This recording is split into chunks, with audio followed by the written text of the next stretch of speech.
So in this video, we are going to analyze the independence and partition of India, which includes a series of plans and proposals. So we'll start with the Cabinet Mission Plan, followed by Mountbatten Plan, and at the end we will see the Indian Independence Act of 1947, which led to the independence and partition of India.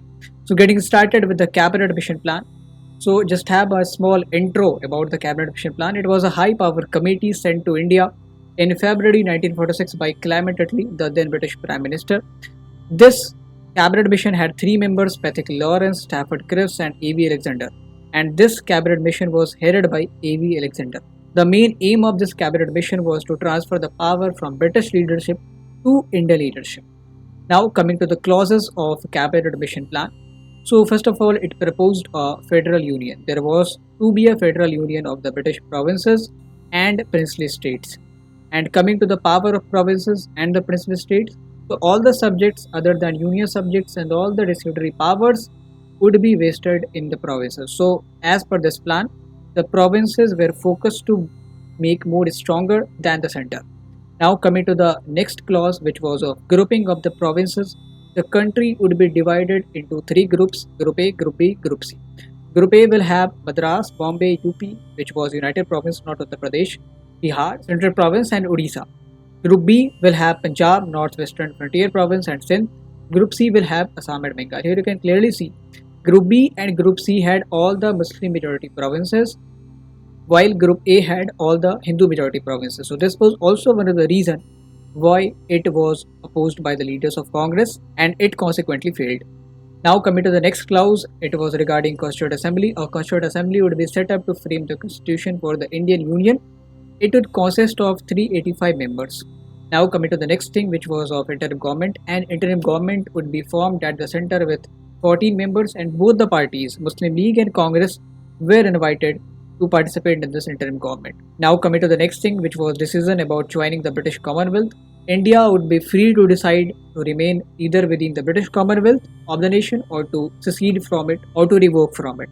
So the next thing is regarding the transfer of power. A treaty would be worked out between the Constituent Assembly and United Kingdom for matters arising out of the transfer of power.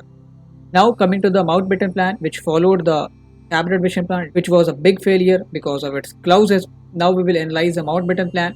So let's have a look on the introduction. It was introduced by Lord Mountbatten, who assumed office on 24th March 1947 as the last Viceroy of India. His primary task was to complete the transfer of power as soon as possible. He proposed a plan in May 1947, which was known as Mountbatten Plan, according to which provinces were to be declared independent successor states with the power to choose whether to join the Constituent Assembly or not. Here you can see the image of Lord Mountbatten, born in 1900 and died in 1970. Now coming to the clauses of Mountbatten Plan. So it had provision of partition of India. The country would be divided into two dominions, India and Pakistan, East Pakistan and West Pakistan to be specific. Bengal and Punjab. The partition of Bengal and Punjab was proposed because the legislative assemblies of these two provinces decided in the favor of partition. Coming to the issue over district of Sylhet, the Muslim majority district of Sylhet was to be decided by a referendum whether it would join East Bengal or remain in Assam.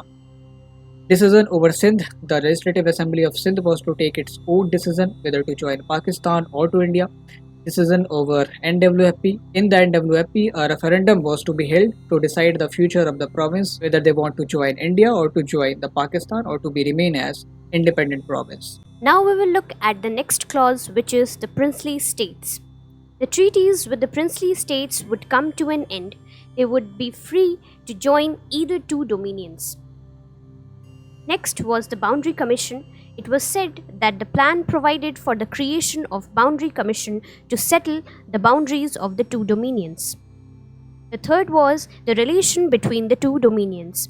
The two dominions would decide what relation would have with each other and the British Commonwealth.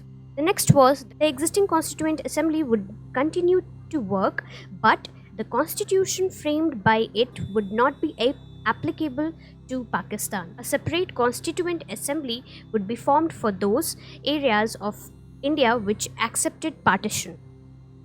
The transfer of power before 1948. The plan ended with a declaration that the transfer of power would take place earlier than June 1948. Now we will see the acceptance of the Mountbatten Plan.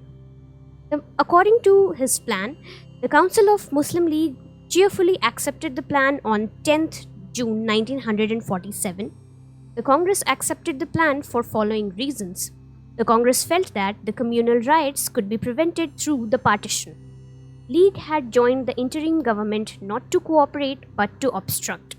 The only alternative to partition was federation with a weak center. The leaders felt that further delay in the transfer of power would push India in midst of a civil war. The leaders assumed that partition would rid the constitution of separate electorates and other undemocratic procedures. Finally, as per the Indian Independence Act, India got its freedom. The main feature of it was dominions. India would be partitioned and the two independent dominions, namely India and Pakistan, would be formed. Second was regarding constituent assemblies.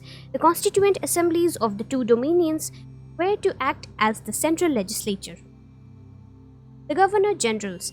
There would be Governor General for each dominion who would function as the constitutional head, and C. Rajgopalachari was made the first Governor General of India. The office of Secretary of State.